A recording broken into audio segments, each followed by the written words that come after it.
to the computer. And then now let me go back into screen share. That was not good, was it?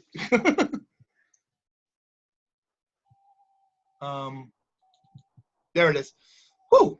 Okay, go ahead, Miss Susie. What is a team? Okay, what is a team? A group of people with a full set of complementary skills required to complete a task, job, or project. Team members, 1, operate with a high degree of interdependence. 2, share authority and responsibility for self-management. 3, are accountable for the collective performance. And 4, work toward a common goal and shared rewards. A team becomes more than just a collection of people when a strong sense of mutual commitment creates synergy, thus generating performance greater than the sum of the performance of its individual members. Wow. Is that an amazing definition or what? Yeah, big time. So I'll send this out to everybody, or I'll put it in the group, because I think everybody should have this in your back room that the entire team gets to read on a consistent basis.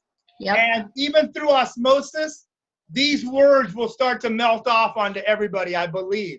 Yep. And it's so important that people really have a full concept of what team is. Because unless you kind of have a background similar to mine or other people who have played sports or been part of teams for a long, long time, I didn't know this definition before I found it per se, word for word, but I owned it in my heart and in my gut and in my intuition and everything else that made me part of teams. Many of all these concepts were taught to me, just not necessarily in these words, but I love these words. These words are so powerful in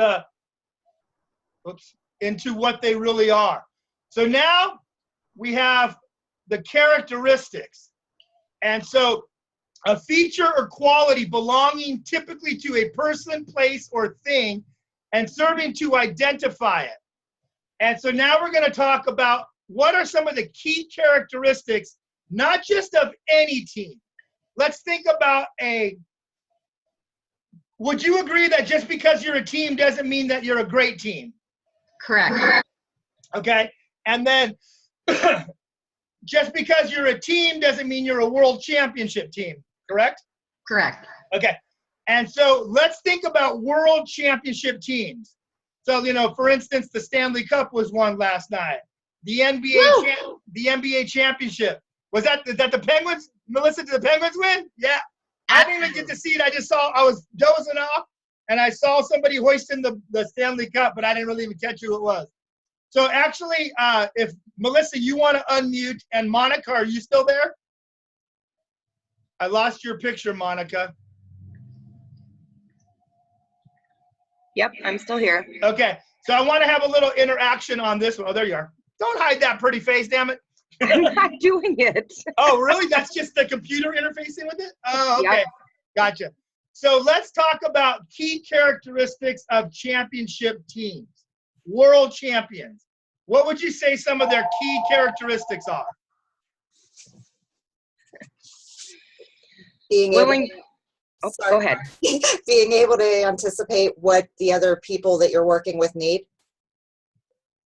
Awesome. Anticipation. I love that. Monica, what's a key characteristic? Someone that goes above and beyond and that's willing to do whatever it takes to make the guests feel good, help out their team members. Awesome. So WIT, whatever it takes, right? Yes. How about Susie? What's a key characteristic of a world champion team? Commitment. Boom. Terry, can you unmute if you get a second? Hey, Jana. Welcome, welcome. God dang it. Sorry, you guys. Terry, are you still there? Okay. Jana, can you speak or are you just listening? I think you're muted. Unmute your phone if you want, Jana. And we lost Terry. Are you still there? I think I lost you. Here I am now. I think I've unmuted. Okay, so Jana, we're talking about world championship teams and some of the key characteristics that make them not just good, but great. What might be one that you could throw in? Well, what has been said so far? What did I miss? Just throw something out. We just kind of started. Positive attitude. Boom. And even what we call PMA, positive mental attitude. That's huge. Terry, are you still around? We lost your screen. Okay, I'm gonna go ahead and slide over here. So here's some of my top 10 characteristics of a world championship team. Commitment. Would you all say if we don't have commitment, we might as well not even start the game, right? Passion. Being unstoppable. Number 4, practice like you play. That's huge. Would you all agree? Yes. So it was interesting when I was in my class in Orlando doing my presentation last week. I asked them, how many of you practice like you play? And a bunch of people raised their hands. I'm like, so what does your actual practice look like? And they couldn't even say that. And when it all broke down to it, nobody practiced. Everybody just played their game, which meant they worked every day.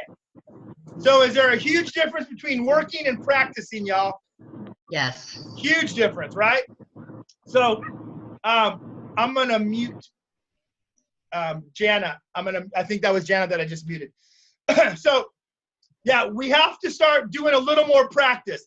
So what's so exciting for me going up to Eric's academies and the salons in a couple weeks is I'm gonna be there for their Tuesday night that they do every Tuesday night.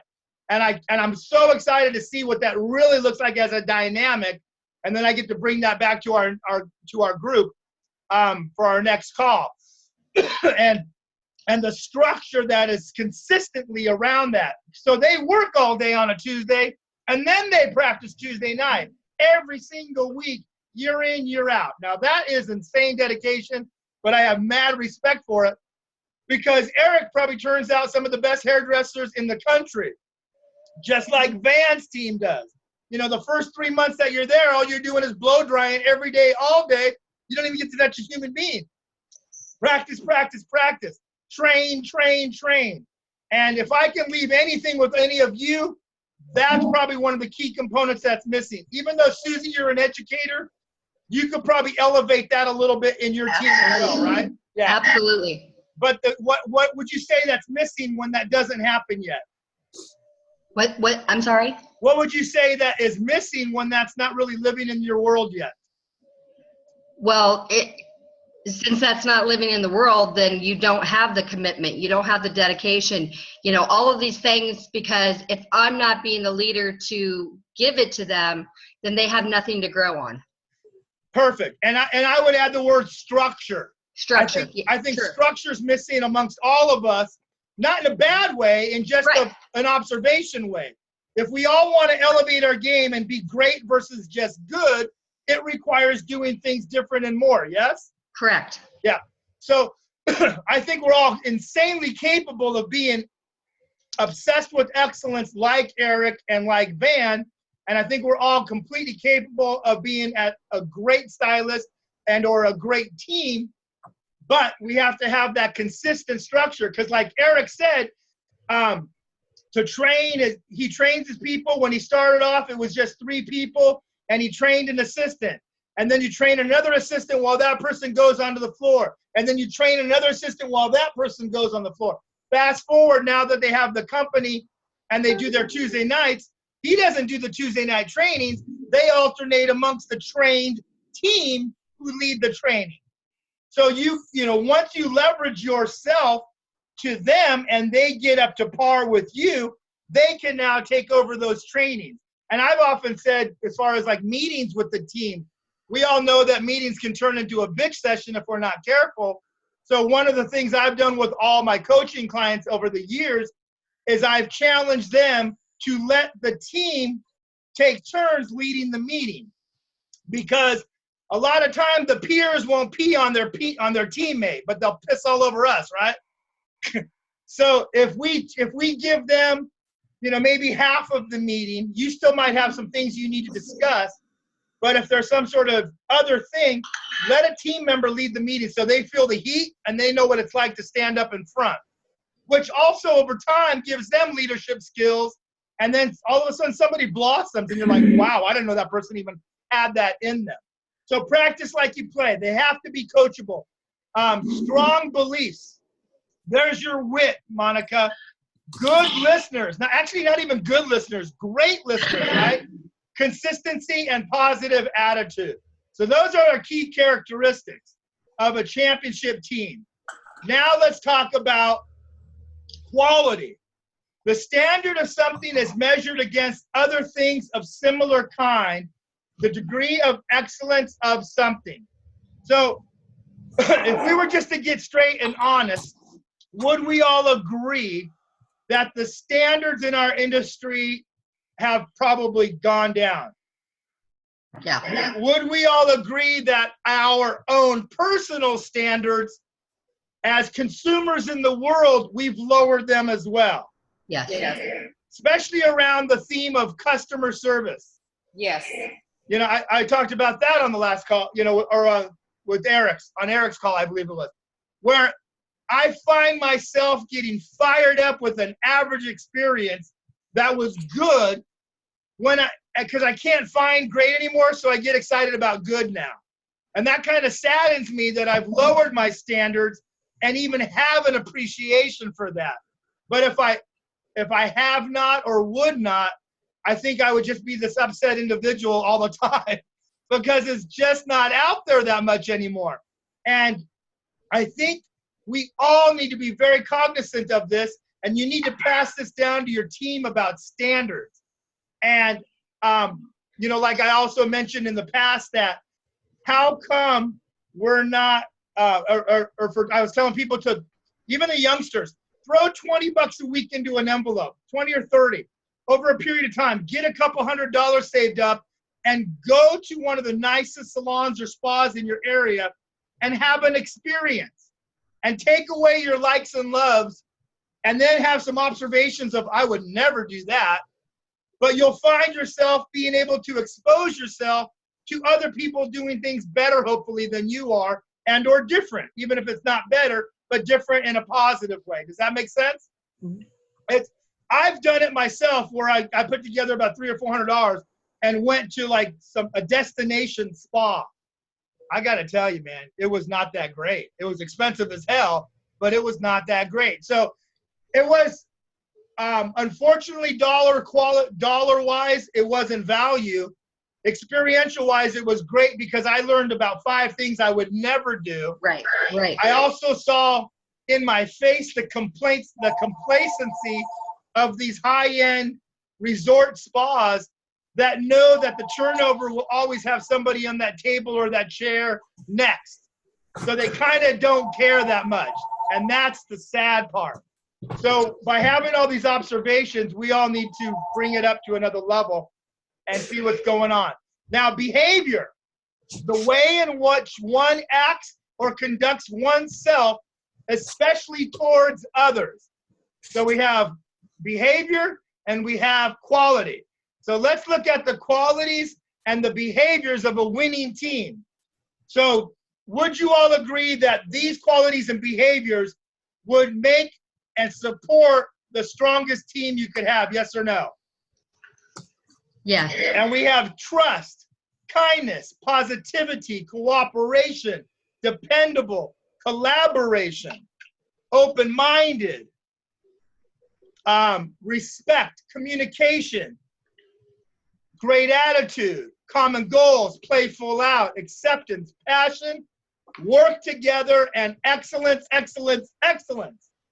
We got to get back to that excellence because it's such a missing factor that, you know, in my team building, I spoke about it a few weeks ago.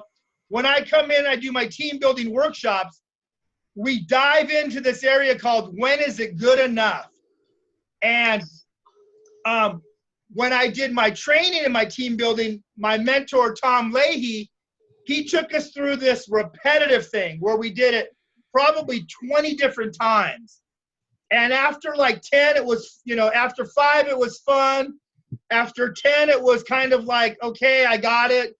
After 15, some people were checking out, getting upset, getting frustrated.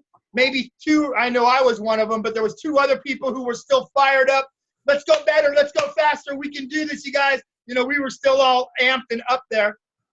And then by the 20th time, people are like, why are we doing this? What are we doing this for? And then Tom called the timeout, brought us back to our chairs, and he took us to this point called, when is it good enough? So we kept establishing times every time we were doing this particular event or task.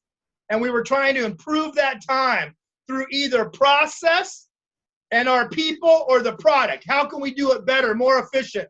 How can we make this stronger? And the small group, we were a group of 10 trainers, and we all had to keep trying to figure out how we could do it better, more efficient. Whoops. So then when he called the timeout, he brought us to our workbooks, and he said, turn to page whatever, and let's talk about when is it good enough. And then he brings us back to the story about Blockbuster videos. So how many of us rented videos from Blockbusters for years, right? Now, where's Blockbuster now? Out of business, right? Yeah. So and who put them out of business? You're muted, Terry. I'll unmute you. Go ahead, Terry. Say it. Netflix and Redbox. Netflix and Redbox. So Redbox does not need to have a brick and mortar. All they need is this tiny kiosk that takes up a 4x4 space outside of a building, right? Right. And then Netflix is streaming video. I don't know if y'all know this or not, but at one point, Netflix offered to buy Blockbuster for, I think, like $500 million. Yeah. And Wayne Huizinga, who owned it, said, no, thank you. We're good. We're good enough, right? And now where are they? So that's just a frightening state to think that our mindset could be we're good enough, and then we don't get to participate at the level, or we're out of business. So that's some serious food. Gosh darn it. That's some serious food for thought when we start talking about when is it good enough. So what are our thoughts and our beliefs? Are they positive or negative? I have this philosophy, and I call it worst first syndrome. So does anybody tend to have your worst thoughts first? Something happens and your immediate reaction goes to the extreme bad. Is that anybody on here? That's awesome. Wow, that's so good. Well, that's me when I hire. Say again? That's me when I hire people. Oh, are you on, Christine? Yeah, I had a dream that I missed my call, and then I woke up and said, holy shit. You missed it. Holy shit, I missed the call. Literally, I was dreaming that I missed the call, and I was like, oh my God. I'm missing. So how long have you been on? I just got on like 2 minutes ago. Oh, so you were dreaming about missing the call. Literally. Yeah. So say that again. So that's when you hire your team. You have the worst first scenario. Yes. And we're dealing with that in coaching right now every call. Yeah. What do you think brings around those thoughts? It's just thinking of the past people and how bad things have gone. So I just assume that it's going to happen again. So let's say you've had 5 bad apples, bad interviews, right. Bad people. You actually hired them, and then they turned out to suck, as you always say. Mm-hmm. And so would you agree that by having that energy and those thoughts and beliefs that we have up here, right? Yeah. You have negative thoughts and negative beliefs about your potential hires, and you keep drawing that towards you, right? Mm-hmm. So it's all around the secret, the law of attraction, what we think about, we become about, right? Yeah. So not in a good way, but by doing that, Christine, you keep getting to be right. Mm-hmm. You keep validating your thoughts by getting the person that you were expecting, and then they turn out to be not the best person or employee, and that confirms that you were right. Mm-hmm. And I keep trying to get you to think what? Positive. think of that. and also to make your interview process incredibly difficult. Well, now my girls are handling the first 3 interviews. Yeah. So now you're going to a 4 interview process? Yeah. Okay. Yep. So, that's like my buddy Rusty Phillips in Kansas City. He has a 6 interview process, and they don't get to him till at least the 4th interview. Yeah. Because if they can't get through the team that they're going to have to work with, then there's no reason for them to even talk to you yet. Yeah. All right. You were going to say something, Terry? I was just going to say, my thoughts don't go to the worst thing possible is going to happen. But my thought process is, if the worst thing possible happens, what's going to be the worst thing that happens from that? Okay. And I work backwards from that. So, because if I think about what is the worst thing and I can handle that, then none of the rest of it should be a problem. Okay. I like that because I'm like that too. So, all my years with IC, we'd have strategy meetings or somebody would Lauren always would create something, and it was not necessarily ever thought out beyond the light bulb thought. Mm-hmm. And it was left to Randy, the CFO, and myself to start to put all the pieces together to make something live from an idea. Right. So I always played devil's advocate. And everybody used to say, you're so negative. I'm like, well, that's one way of looking at it. My perspective is I want to have all the answers that could come as an objection from somebody, so I know what my rebuttal and response is to that, versus that being the first time I ever heard of it, thought of it, and now I have to deal with it live. So having your plan B, as you would look at that, Terry, is very strong. My buddy Stephen Brooks, he and his wife own Diva Studios in Las Vegas. They just sold it a couple months ago. And he always talks about having a plan B. I want to know that if we have he literally he has his own private work manual, so to speak, as to like it's the 911 manual. If we ever had a walkout, open this book and start on page 1 and do everything that's it. They literally had this down because they had it happen one time about 15 years ago. And he was able to save just about everybody's client, all the clients. They only lost about 10%, and they had about a 6-person walkout. And yet they remained holding on to the clients. So it's important to have all these contingencies just as a strong company, but that not be your considered thought process. Would you all agree? Yes. Yeah. Okay. So let's look at some of our walls. What would you say some things that might hold you back, Susie, are? What are some of your walls?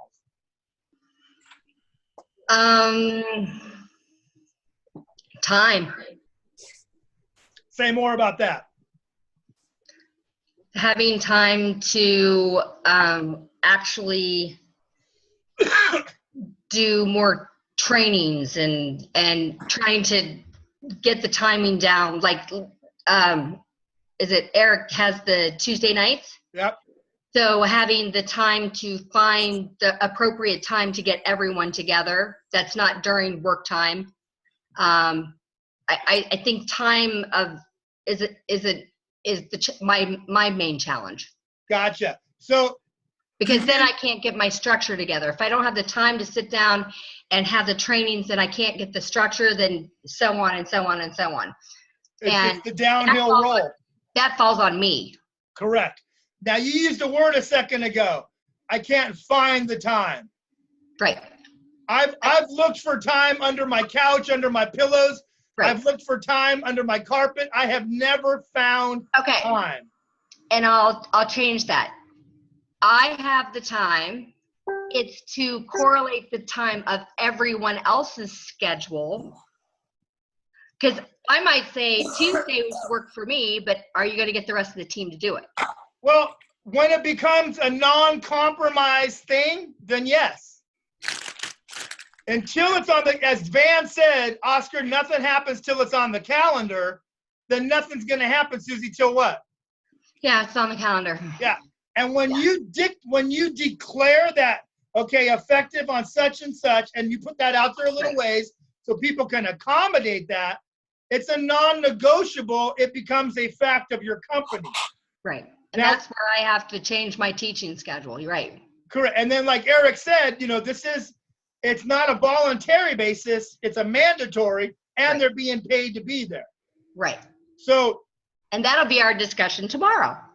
but yes, and make sure you think it out wholly. And are you doing that before or after our call? No, that'll be after, because I have all of my notes written for you. Okay. I love you.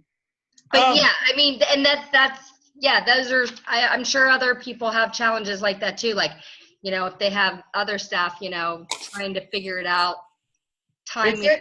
It's interesting in personal development work I've done in the past. They talk about time and they call it a racket. Our conversations about time tend to be a racket. And a racket's kind of something we constantly tell ourselves to be true when it may not be true. Yeah, and it's hard because I guess I'm just involved in so many things. And so it's not their time that is the problem. It's my time because I'm involved in so many different things.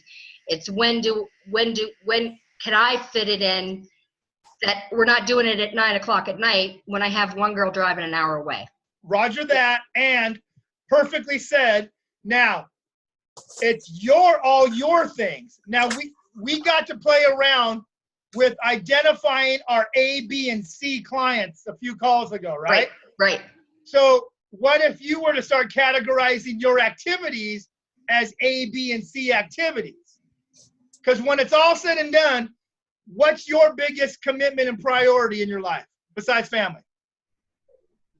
Well, my family's taken the back burner. That's the sad part about it. But right now, it's the salon is taking priority. Okay. And if it takes priority and you want to have them be the absolute best they can be, does that require more training? Yes. Okay. So if you're acknowledging that, now you've said it, now it's a matter of us making it happen. And maybe it doesn't happen once a week at first. Maybe it's once a month. And that would be plenty for some businesses. Right. Start somewhere, right? Right. Okay, great. Melissa, what would you say might be one of your walls? It's funny because I was going to say the exact same thing as Susie, and I don't know if you noticed, I'm like writing like crazy while you were talking to her. I know. Pretty much coached me right through that. I know time's a huge thing for you too. Yes. But yeah, you're doing something about it as removing yourself from the chair to be able to start to leverage the company. Right. And that's one of the first things we've always taught salons of certain size is the only way you become a bigger, better company is to make mini-me's of the owner usually. Because they're usually the highest producer, highest seller, highest retailer. And you have to have many, many, many of yous to make your company leverage. And now, there's 3 people doing what you do at that level, but they never would have got there had you been behind the chair still full time.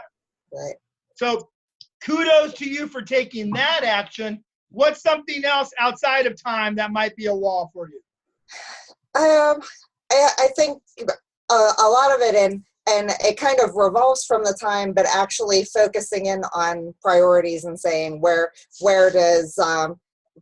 what is the most important thing to do right now? Because I have sometimes a million things started, and then you just, I don't make the time to get back to those things that I've started and actually get them totally finished. Right. So nothing finished, but lots of things in the air.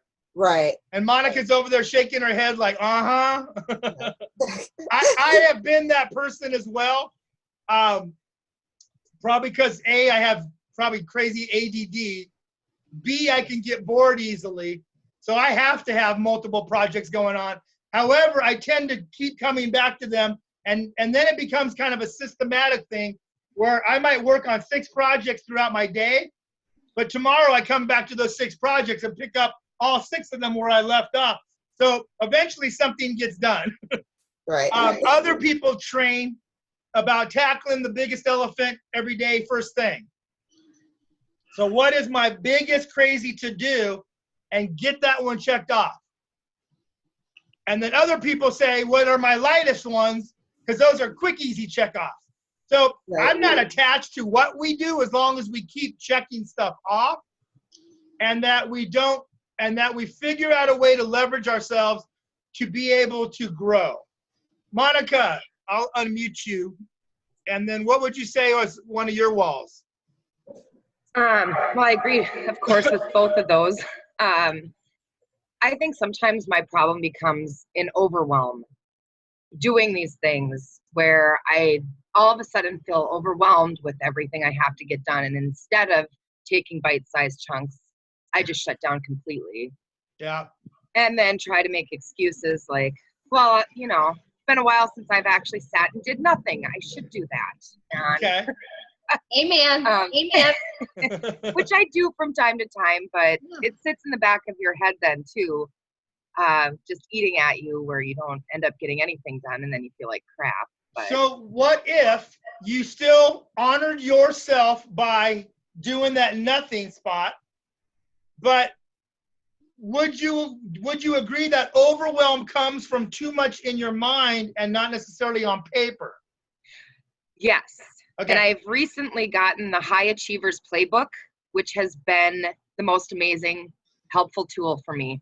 And what are some of the highlights from the book that it tells you to do? It's actually a where you can write stuff down. You're a planner. It's like a planner Correct. for people like me that don't have enough room on a regular planner. It's Correct. huge. And so I get to write stuff down every day, check off lists, and have a lot of stuff in it. Good. What is that? It's called the High Achievers Playbook. Okay. You can get it online. So I love that now that you're starting to make more lists, but allow you to be one of those lists. Oh yeah, And it says personal on there too. Correct. But So- also put some timelines on those things. You know, as sad as it is, you know, we live on a schedule. Yeah. Yep. And, you know, even if we have to like jokingly say, okay, wink, wink, but let me live my life in 15-minute increments and start to literally put down your life in 15-minute increments. I've done this with some of my coaching clients in the past. And I said, send me a week of your whole life in 15-minute increments. And they're like, what? I said, watch what happens. And all of a sudden they found out a lot of stuff. Wow, when I put it down, I can get a lot of stuff done. But we look at a monster list that is not time activated, so all we are is overwhelmed. But when we start to break it down as to the reality, and one thing might take 4 15-minute increments, and other ones might take only a portion of a 15-minute increment. But we're checking off and moving down that list. Does that make sense? Mm-hmm. Okay. Terry, are you there? Terry. Jana, are you still on the call? Oh, there's Terry. Terry, what's one of your walls, dear? Oh, shoot. Hold on. Okay, I think that probably one of the biggest walls is fear. You know, fear that I'm going to fail, fear that it's not going to go the way that I want it to go, fear of what everybody else is going to think if it doesn't work. You know, for me, fear comes down to several categories. One is fear I'm not going to get what I want, fear I'm going to lose something I already have. What is everybody going to think if that happens? So have you ever had something not work out the way you wanted it? Of course. Have you ever had something not go down where people were obviously aware that it didn't go down? Yes. So what actually happened from that? What was the worst thing?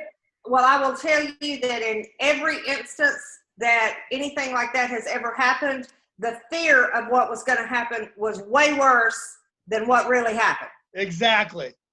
So, and how many times has that been confirmed in your life? Well, let's see, I'm 54 years old, so let's just say once a year, okay? I mean, you know, if we start at that. Okay, so 54 times in your life minimum, Yeah. have you confirmed that the sun came up and the moon came out regardless of a fail or a success? Absolutely. So how come it's still there? I don't know. And it's not there near like it used to be. Good. And I think some of that maybe comes with age and my attachment to not allowing other people to setting my value myself. Amen. And when I'm doing things with a clear conscience, it makes a real good pillow to sleep on at night, because it's not, I have to examine, what are my motives? Am I trying to do something underhanded or convince somebody to do something that they really don't want to do?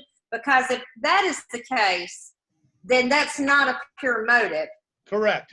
And I deserve whatever anybody thinks of me. So I try to examine why I'm trying to do something.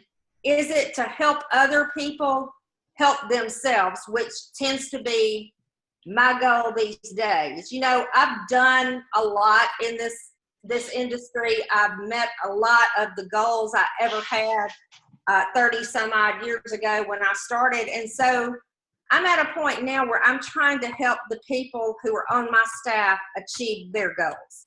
Gotcha. And so you kind of said, as long as I'm helping other people, it's okay to help you still too. Yeah. But by my helping other people, I'm helping myself. Correct. Ken Blanchard says, if you help enough people get what they want, you will get what you want.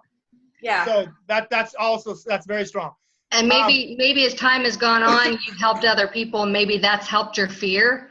So as time goes on, because I just have to jump in here for a minute, Terry. I think you are one of the most amazing women that I have ever met. And I know we might not ever meet in person, but you were so strong.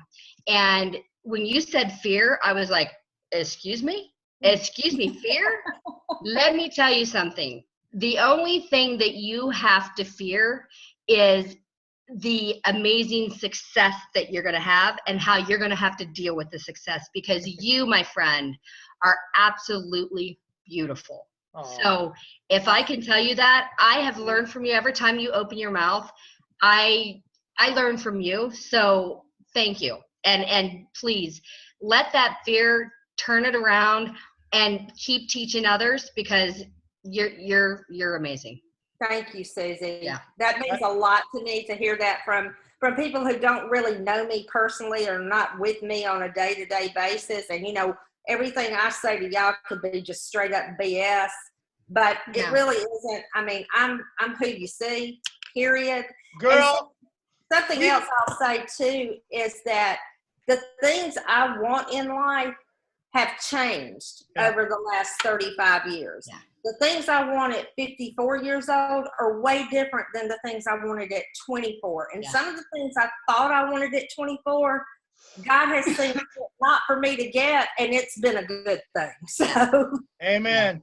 And as far as the BS that you said that you could be BSing, we're all stylists. We have the BS meter. We know BS, girl, and you are not BS. And none of us are, because I can tell when we talk, like, you can hear our heart. You can hear each other really give that passion and love, and we're giving ourselves to each other. So we are so real, it's not even funny. Awesome. No. So let's look at this. So what could change in our business if your team operated like a professional sports team? What could that be worth in dollars, y'all? Think about that. At a sports team, are they organized? Yes. Okay. From the front office all the way down. They have systems, they have structure, they have huge payrolls, because they're also doing things at a different level. Right. So if we can get our teams to become stronger, to become more obsessed with excellence, to become even more talented, leaving that show in Orlando, walking that floor, I had two opportunities. Christine and I and her girls, we got to sit in front of Eric and watch him on stage. And it was nuts to see how amazing he is He did like 6 updos in about 35 minutes on the same model. He'd put it up, take it down, and do something else. Put it up, take it, and we were just like, oh my God. And then, Christine, are you on still? Yep. Christine? What's the other girl's name that was on stage with Eric? Shelly Devlin. Shelly Devlin. So Shelly, she came to Eric's school, and how many did she do? She said, oh my God. 16 in 30 minutes or something like that? Something crazy. She did like 16 updos in 30 minutes, and they just had 2 chairs that they would have the model prepped and ready, and then boom. So she was just rolling.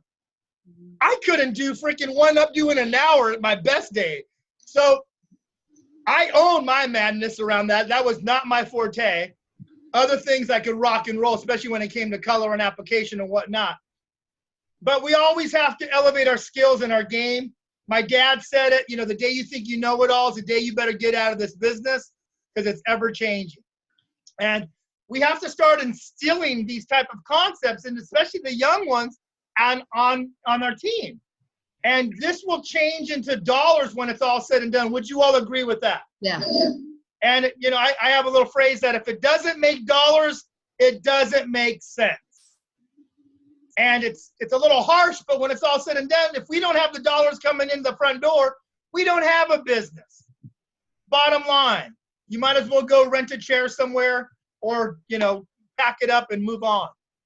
Because we have to get to the business, and that's perfect that we're here. So these are my walls. I made them. I'm the only one who can break them down. Would you all agree? Anybody ever heard the story about It's My Rock? So there's this lady, and she's carrying her rock, and she has her rock, and she's out in the ocean, and she's like at chest deep, and she keeps going under, but she's holding on to this big rock, and then she's like, I'm drowning, and people on the shoreline, let go of your rock, and she's like, no, I'm drowning, and they're like, let go of your rock, and she's like, I can't. I'm drowning. And they're like, let go of the rock. And she says, I can't. It's my rock. You guys get that? Mm-hmm. How many of us are holding on to our rock? Yes, it's your rock, but it doesn't have to be with you forever. You know, we've adopted these pet rocks as our best friend, but they're not. They're dead weight to us and to our lives and to our business. And we have to start letting go of these rocks. Find a new rock. Find a lighter rock. Find a rock that you can stand on, not carry. Does that make sense? Yeah. Awesome. So,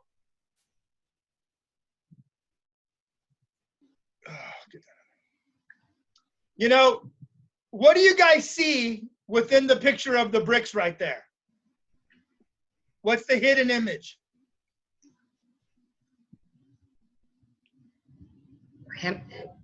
I see words. Okay. I see a wall broken down. A wall broken down. What'd you say, Terry? Steps. Stairs and steps. So our walls can hold us back, right? And they're in our way, and they're our rock. But when we break down our walls, we can turn those bricks into steps to climb up and out. Would you all agree with that? Yes. And that's the magic of these bricks and having the daily activity around these. And setting your, go ahead. One of the things that I talk about when people are asking me about the bricks, you know, I have clients that come in and they're like, what is this thing you're doing? And I tell them that one of the things that the bricks does is it allows me to turn my stumbling blocks into stepping stones. Nice. I love that. Turn my stumbling blocks into stepping stones. I'm going to steal that if I may. I am too. You can have it. It was said that somebody years ago went to Serious Business in New Orleans, and they came back to one of my camps, and they said, it was said this weekend that if you take one person's idea, you're considered a thief. But if you take lots of people's idea, you're considered a great researcher. That's right. That's right. Take my stumbling blocks and turn them into stepping stones. I love that. Break down your walls and turn those bricks into steps so you can climb up and out. And that's the power that we have available to us. So as you guys have heard me talk about and possibly seen me do in the past, when I come in and I do a 2-day team building workshop, one of the activities we do early in day one is everybody on the team picks one brick, and then they collectively create their powers. Gosh darn it. I'm using my mouse on my thigh and I keep rolling it the wrong way. So they flip one brick and each person, and then they create their power paragraph. So this was a salon that I worked with up in Maryland. And their words were open-minded, improved, self-confident, clarity, foresight, daring, reflective, limitless, excited, generous, and joy. And they wrote, we are successful because we hold ourselves accountable by having an open mind. We improve our self-confidence with clarity and foresight. By daring to reflect, we have limitless excitement, generosity, and joy. So, that's a power paragraph that they all got to participate in creating. Susie, do you have a mission statement for your company? Yes, I wrote one, but I don't have it with me. That's okay. Melissa, do you have one? Just nod or thumbs up, yes or no. Don't have one. Christine, do you have one?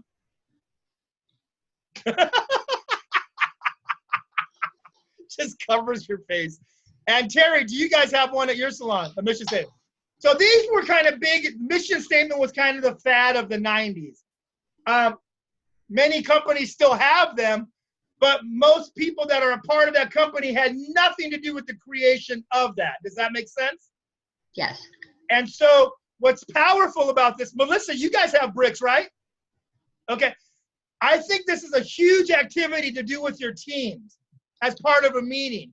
And let everybody flip one brick, and then they let them go into the exercise. It shouldn't take any more than 5 or 10 minutes to be able to come up. Actually, if you give them a time limit, you'll be surprised that they'll finish it within that. If you don't, they'll drag it on. So say, okay, you guys got 5 minutes, even if you give them 7, 8, or 10. But give them a time limit. Give them an expectation. I don't think we do enough of that as leaders of a team. We don't give expectations. And like with Rob, who's unfortunately not on the call, with this coaching, he's really starting to find a voice. He's very introvert. He's kind of shy. He's very quiet. Hates any kind of conflict or anything like that. So, as a leader, you got to be able to step up, even if you don't, and have some conflict if it has to be. But go through the exercise where everybody comes up with their power paragraph. Now they played a part in creating something that the salon or spa stands for, that they got to collectively, with the real people who are in the house now, all created together. And this may become your new mission statement. However, I challenge all my teams that I work with when I come in for the 2-day to do this quarterly at least. And I mean, the bricks can be a part of everybody's every day, but as far as the group activity, to do something at least every quarter, because there's 90 words and they're all so powerful, especially when it's a collective effort and everybody's participating in something like this. That makes sense? Yeah. And it's so strong, to be able to produce these type of things. And what we saw at the hair show with Christine and her team is I did this with part of the group. And it's like, if I could form a team in less than 10 minutes, imagine what I could do with 2 days with your whole team. I come in and I blow you guys away with the 2-day team building workshop that I do. It's phenomenal on where I leave you. I will mess you up, but I put Humpty Dumpty back together again before I leave. So would you all agree that it's not a matter of if you'll get knocked down, it's when, yes or no? True. Correct. And so it's not a matter of if you get knocked down, how long will you stay down, but it's about getting back up and getting back up, fast, right? Correct. Who has ever been knocked down in your life? Has anybody ever stayed down for a period of time? Melissa, you get right back up. Terry, you get right back up. Christine, you ever stay down? And Susie? I get up. You get up. Jana, are you still with us? She was driving earlier. I don't know if she's still with us. So I got knocked down in the creation of my company 2 times, and one time for about 5 days and one time for about 7 days. And I didn't get up yet. I stayed down. I stayed down. I think you want to talk about fears, Terry? I was fearful of everything, man. A freaking ant walking across the floor I was getting scared of at that point. I didn't know what to do next. I didn't know what resources to tap into. I was kind of blazing a trail that I didn't have anybody in front of me to follow. Nobody had really done what I was doing. And I curled up on my couch for a week at a time and was paralyzed. I was completely paralyzed. And it was the worst feeling I've ever experienced in my life.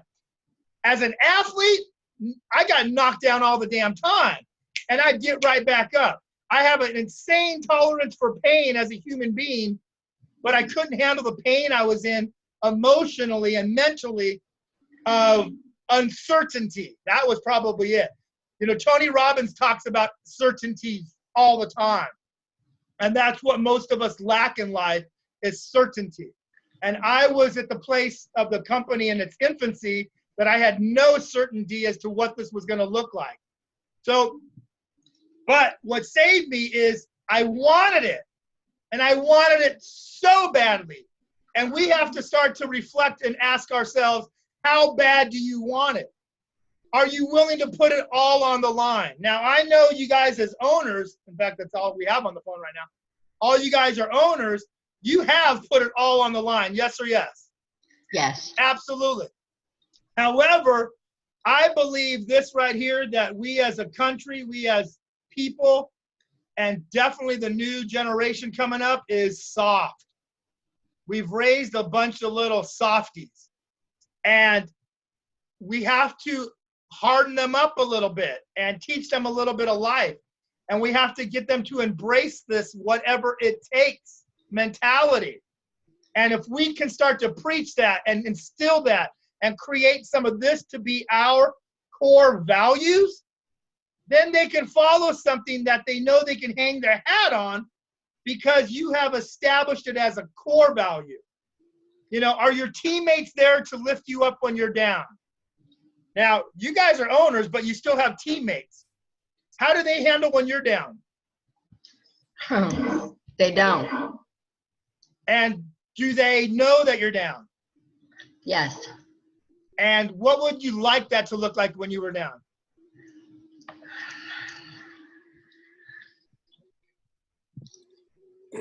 I let them all know when I'm struggling with something. Yeah, I do too. And We then have what do you, a secret Facebook group for just my staff. And anytime that anybody has something going on in their personal life or that is affecting their work that's coming from outside of the salon, they will post and say, hey, look, be patient with me this week. I'm having an issue with da-da-da, whatever. And my team is very supportive of one another, and they are watching each other's back, which is totally unusual because mine's a booth rental salon. correct. That's insane that you've created that culture, but you've created it though. Yeah. It didn't happen by accident, and it certainly doesn't happen because people come together under one roof. No, it happened because I set the example by always being willing to help any of them. Right. Yep. And they all are more like kids to me. I mean, most of them, some of them are younger than my oldest child. But, and I don't know that I'm a mother figure. I think I'm more like a big sister or Yep. an aunt. Yeah. And they will come to me with things that have absolutely nothing to do with business, but just wanting my opinion on things, which is highly complimentary to me because, you know, I feel like I'm running by the seat of my pants sometimes. I hear you. I hear you. So Susie, you said your team's not necessarily there when you're down. Have you ever asked for what you need? Well, yeah, and I mean they're there. I mean, like if different situations, like when I've had family situations when my father was sick, or when I've been sick, or whatever, or if I'm overwhelmed. You know, maybe I'm overwhelmed with things in the salon, and I get quiet. Yeah. I get real quiet, and they know. All of a sudden, they're like, "Uh-oh," and I'll bring them into my office, and I go, "Guys, just to let you know, it has nothing to do with you. This is the situation and all that." And then, boom, they jump in, and they will, do whatever they need to do in the salon. And we're pretty honest. Like when somebody has a situation, then we all know where to jump in to help the other. And that's one thing doing these seminars or webinars or whatever you want to call them has helped, because I focus on the word communication. Everything has to start with communication, whether you want to have better structure, whether you want to have better teammates, whatever. You have to start with communication, because if you don't have communication, you can't build on all the other things you want to do. Correct. So you've got to have that. So yeah, but are there times that I get down? Absolutely. But knowing I have a great team helps me not stay down. Exactly. And I think that's so powerful. And I love that once you speak what the truth is, that people can at least respond. People are not mind readers. And if you remember my comment from one of the last calls, previous calls, is that upset lives in one or two places. Upset lives from a lack of communication or an unmet expectation. If you think about any time we've ever been upset, it's in one or both of those places. A lack of communication or an unmet expectation. Correct. And that's why I'm single. We'll work on that. Okay. So Sir Richard Bronson says, clients don't come first, team comes first. Take care of your team and they will take care of your clients. How powerful is that? It's what do you get out of that, Susie? I think it's very true. And just a quick example, I had two of my girls, they went to an on-site wedding to go do makeup last Saturday. And another salon was actually doing the hair. It was a really weird situation. But my girls went, they were right on. They came back, kind of a weird mother of the bride, the whole bit, and came back, didn't tip the whole bit, but professional, all that. And I was like, first time we ever did this. Usually we have people come into our salon and we do the food, the champagne, the whole bit. So anyway, I said, girls, I need to tell you, I was proud of you. You came an hour early, packed everything. You were on time. You were early. You did a fabulous job, even though I wasn't there. I need to tell you how wonderful you were. And I'm sorry they didn't tip you. I said, but I'm going to tell you something. I'm going to tip you. I said, because you went out of your way to make sure the experience was the best of the best. And they were like, what? I said, yeah. I said, because I know what excellence is, and you went out of your way, not just for yourselves, but for the team. Because the right place is all about team. Correct. So I think that's what it's about, is making sure you acknowledge what that is, taking care of your team and making sure what their needs are, Absolutely. So that's just my little. How about you, Christine? What do you get out of that? I can tell you I suck at communication with my team. I'm more of somebody that holds it all in and then flips my shit. So how does that serve you? Awful. I don't know how I haven't died of a heart attack at the age of 32. But I'm reading this book. Here's Conversations. Absolutely. That's what Eric talked about. Yeah, I've been just going through and highlighting stuff. Yeah.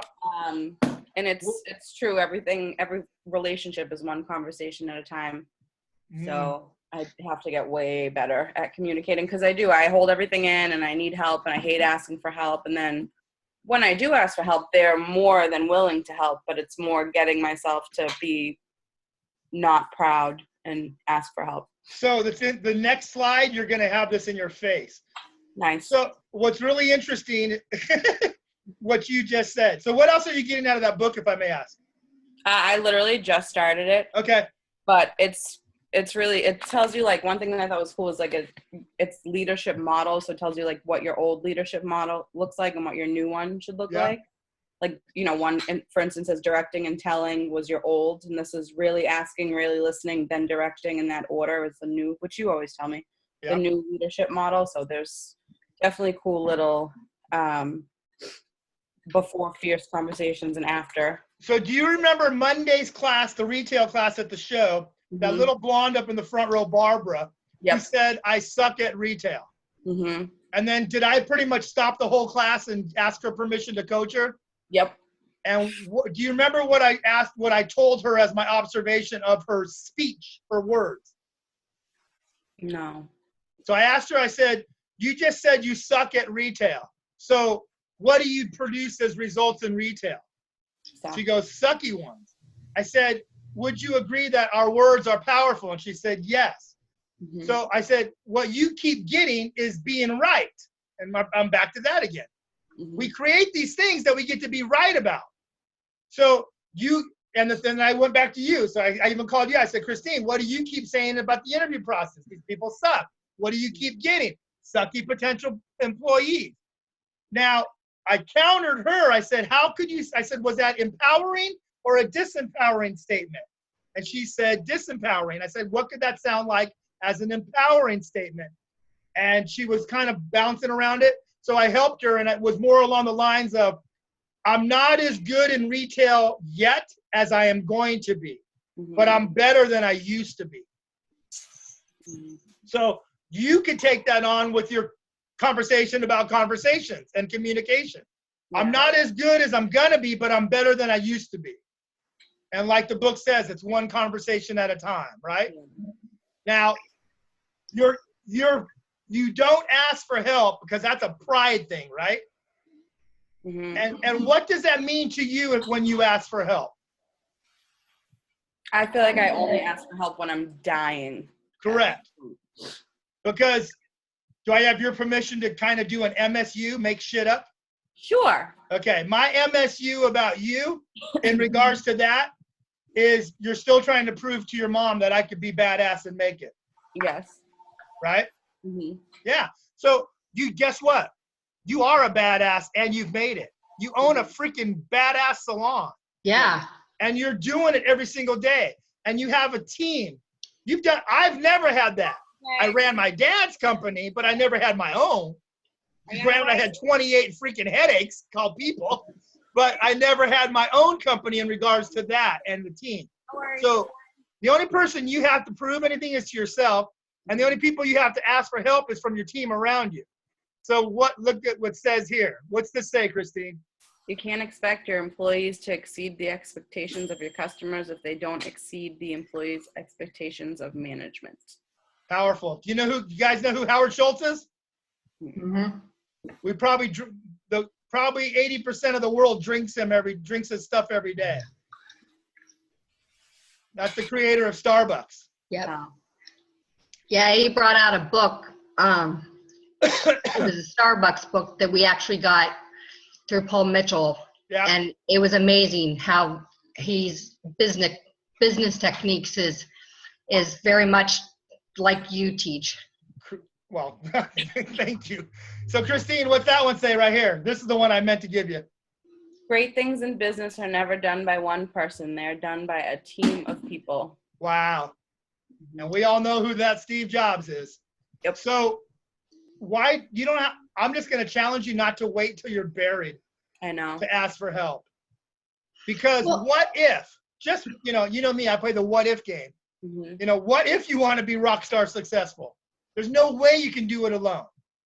What if you want to have a world championship team? There's no one team out there that the freaking coach is the star. If the coach is the leader that creates the team to win, they give them the playbook, they give them direction, they give them encouragement, they give them expectation. They redirect them when it's not to par. They praise them when it's great. All those things that a coach does on a sports team is what we all have to do as leaders of our teams. And the bottom line is, you can't do it alone. It takes a team to do it. Look at the photo shoot down there. There's 4 people, and I promise you there's way more that are off screen. It takes a team to make the magic happen. And there's nothing that says you have to do it by yourself, because when it's all said and done, if you do that, you're not getting extra kudos because you did it. Even in your own internal voice, you're not praising yourself because you pulled it off. I think the bigger praise internal voice is going to come from when you ask for help sooner, get the results quicker, and get the rewards all the time. Does that make sense? Mm-hmm. And that's what I think is missing in us a big time. So, do you and your team communicate effectively, yes or no? No. No. Do you and your team struggle with the right words to describe features and benefits of a service or a product, yes or no? Yes. Yeah. So here's where you have to start working with them to create stronger conversation. You know, it was so interesting with Van when he was looking at decreasing the training time for these newbies and the youngsters. And then when he took a bunch of these little 20-year-olds out to dinner one time, he says, God, I don't have to shorten it. I have to lengthen it. Mm-hmm. Because these kids do not have the experience to carry on a conversation with the 45-year-old attorney yet. And those type of examples. So this is the kind of stuff in my team building workshop that we really dive into, is coming up with better communication skills. Could you and your team use better tools to sell more retail? Well, you guys, gosh darn it. You guys remember the 4 Ps from my retail presentation: the product, the purpose, the portion, and the placement. And if you can just give your team those 4 Ps and have that one little component be the structure, say structure. Structure. The structure that everybody uses to communicate about the retail that they're using, the products that they're using on them. And that is going to get you guys to a whole nother level. Now, winning teams are not born, they are created. One brick, one person at a time. There has to be a common goal to be the best and a shared mental model how to get there. We have to start not settling for average and praising mediocrity. We have to set a standard of excellence and an expectation of fantastic work every single day, every single client. In the classes this weekend, I asked the people, does your 7 p.m. client get the same experience and quality as your 10 a.m. client? And most of them said no. And I said, so that means you lower your prices for your evening appointments, right? And they all laughed and said no. I said, well, why should they pay the same when they're getting less? So that's under the realm of what I teach called resilience in my team workshops. But you have to create the shared mental model. Everybody has to have the same understanding of what is expected of them. And then there has to be consistent structure and consequences. The consequence part is what almost everybody misses on this call. All you guys that are my clients, you don't have the consequences. You might speak it a little bit. You might have an attitude of frustration that they can pick up on your energy. But when it's all said and done, there are no consequences to the bad behavior. We talked about behavior earlier. We talked about characteristics. So we have to get back to what those are and give them. People want to meet your expectations, but when they don't know what they are or where they are, there's no way they can meet them. Would you all agree? Yeah. Most people that you hire are not out to stab you in the back or do you wrong. But they want to help you, but you haven't identified what help looks like. You haven't given them the path to growth, to success, etc. And that's how we really get to the next level, is identifying what these are and how to get there. Do you, your team, and your clients have shared mental models in the salon, y'all? Shared mental model is an understanding top up, bottom down. Everybody has the same exact shared mental model. And the little toy down here is one of the activities we do in my team building, where they have to create shared mental models to be able to duplicate. One team has this as a completed product, and the other team has the other one as loose material, and they have to be able to recreate this through strong communication, through their words, through their descriptions. And in this particular one, look at my hand all moving. They can't use their hands. They have to sit on their hands and just use their words. And that's the power that I take people through in these team buildings, is to really elevate their communication skills. We're finishing up here, guys, in just one or two slides. So everybody has a job. Would you all agree? Yes or no? Yes. To do on the team. The team must have shared mental models as to what each person's job responsibilities are. Then you must trust that each person will hold up their end and their individual responsibilities. You know, if you look at the teams over here, the game, there's your Pittsburgh Steelers, by the way, Melissa.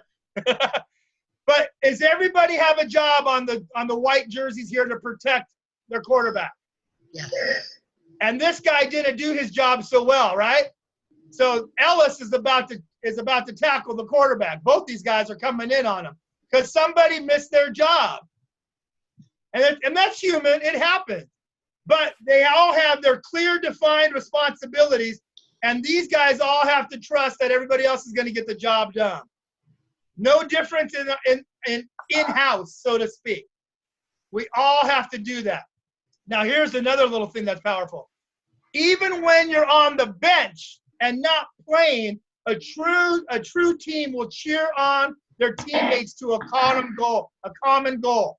And what's that goal, team? To win. To win. And then, do we win every game? Not necessarily. No. So even in defeat, it's a team loss. We win together and we lose together. Yes? Absolutely. Absolutely. And I think, some of that has to be real. When you guys are talking meetings and you're breaking down numbers and you're talking about company goals. I don't know if you guys are doing this to this extent, but I think it has to be transparent. And I think you have to let them know, okay, you guys, our goal last month was blankety blank, and we fell short by $2,500. What could we do this month so that doesn't show up again? So in effect, we had a team loss last month. But if we want to have a team win, what do we have to do, right? And that's where we have to start. Would you all agree that you guys are very close to having amazing teams, but it's the nuance that we're missing? Just a little, you got to dial it in over here, Melissa, right? And Susie, you got to tighten it up over here. And Christine, you got to just twist it and tweak it a little bit over there. And if we do these little things and we're consistent with them, will we produce different and better results? Yes. Absolutely. Yes. So I'm going to end with this, you guys. I think I have the slides still. Here we go. Let me see if I can get this down. Okay. A young and successful executive was traveling down a neighborhood street going a bit too fast in his new Jaguar. He was watching for kids darting from between parked cars and slowed down when he thought he saw something. As his car passed, no children appeared. Instead, a brick smashed into the Jag side door. He slammed on his brakes and backed the Jag to the spot where the brick had been thrown. The angry driver then jumped out of his car, grabbed the nearest kid, and pushed him up against the car, shouting, "What was that all about? Who are you?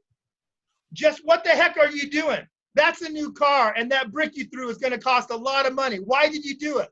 The young boy was apologetic. "Please, mister, please. I'm sorry, but I didn't know what else to do," he pleaded. "I threw the brick because no one else would stop." With tears dripping down his face and off his chin, the youth pointed to the spot just around the parked car. "It's my brother," he said. "He rolled off the curb and fell out of his wheelchair, and I can't lift him up." The sobbing boy, whoops, hold on. Oh, shit. Anticlimactic. Go back. Okay.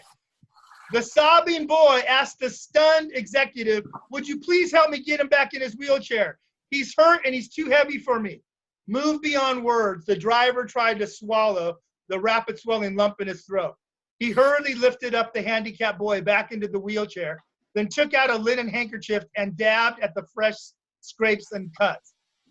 A quick look told him everything was going to be okay. "Thank you, and may God bless you," the grateful child told the stranger. Too shook up for words, the man simply watched the boy push his wheelchair-bound brother down the sidewalk toward their home. It was a long, slow walk back to the Jaguar. The damage was very noticeable, but the driver never bothered to repair the dented side door. He kept the dent there to remind him of this message. Don't go through life so fast that someone has to throw a brick at you to get your attention. God whispers in our souls and speaks to our hearts. Sometimes when we don't have time to listen, he has to throw a brick at us. It's our choice to listen or not. How cool is that story, you guys? That's amazing. What do you get from that, Susie? So much. I mean, that you always have to listen. You always have to look. You always have to be aware. You always have to be open-minded, but you always have to go forward. Amen. Melissa, what did you get from that? Not being too busy to notice what the people around you need. Yeah. Amen to that. Christine, what did you get from that? To slow down and not be in such a rush to get places. Monica.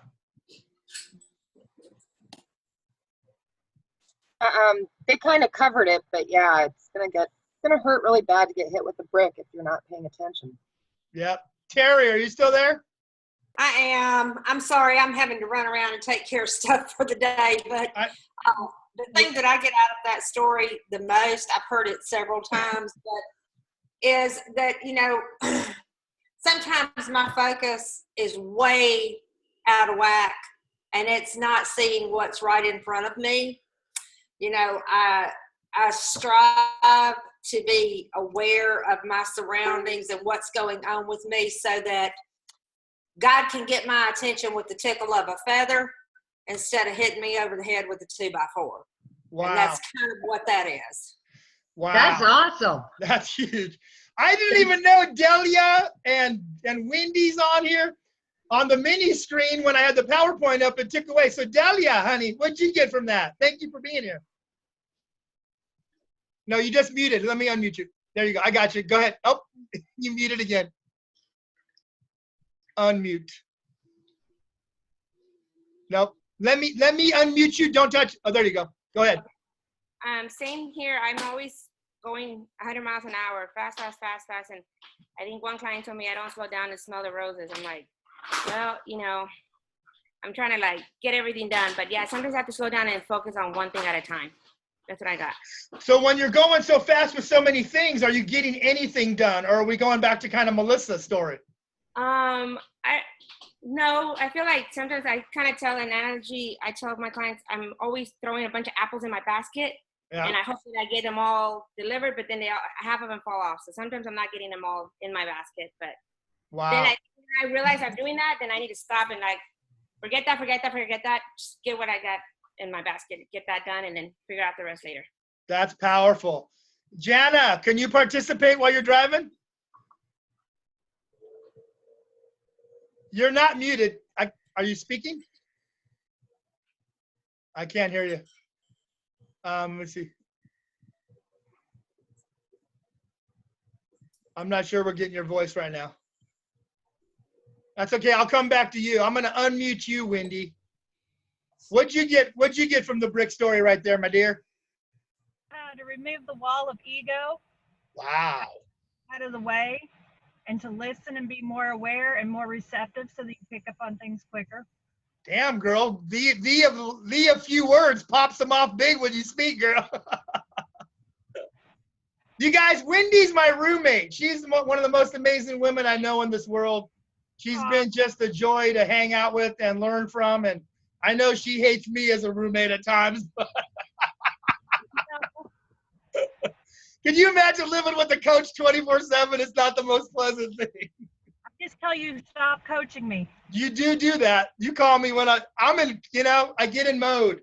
So I just want to tell you guys that, most of y'all are owners.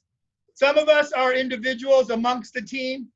And we can all become not only a better team, we can become incredible teammates.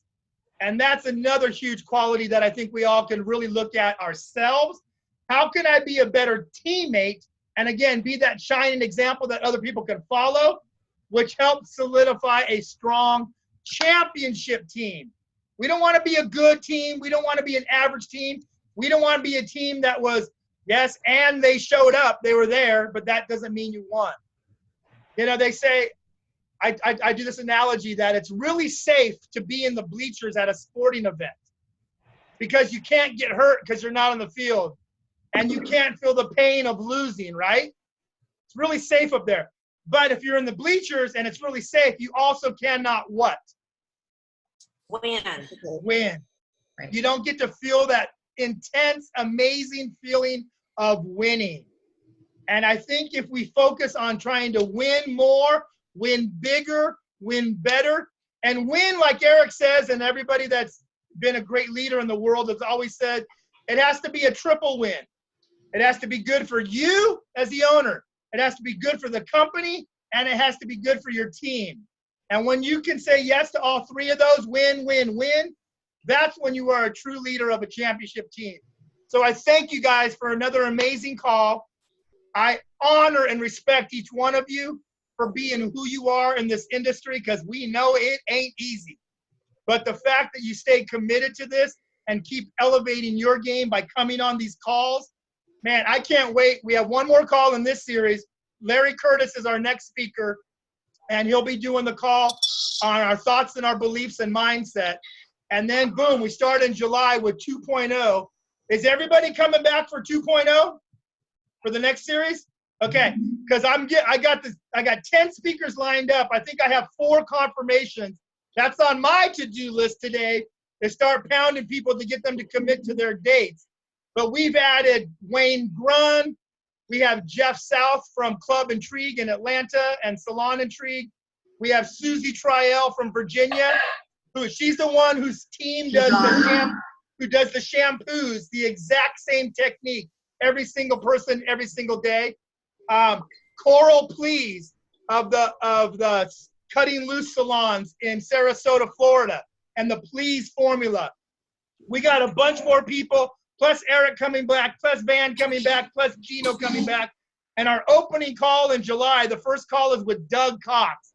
He's a good old cowboy who's been in the Hall of Fame of speakers. He will blow your mind with, you want to talk about just wisdom spewing out, a gentle giant that will rock your soul. You guys rock my soul. I hope I helped you guys. I love you guys. Have a great, great day, okay? Thank you. Take care, y'all. Peace out. God bless, everybody. Go get them. Yeah. Terry, send them out. Send them out with my... Okay, everybody, like my friend Oscar Valencia always says, get out there and happen to your day. Don't let your day happen to you. I love you, Terry. God bless everybody. Take care. Love you.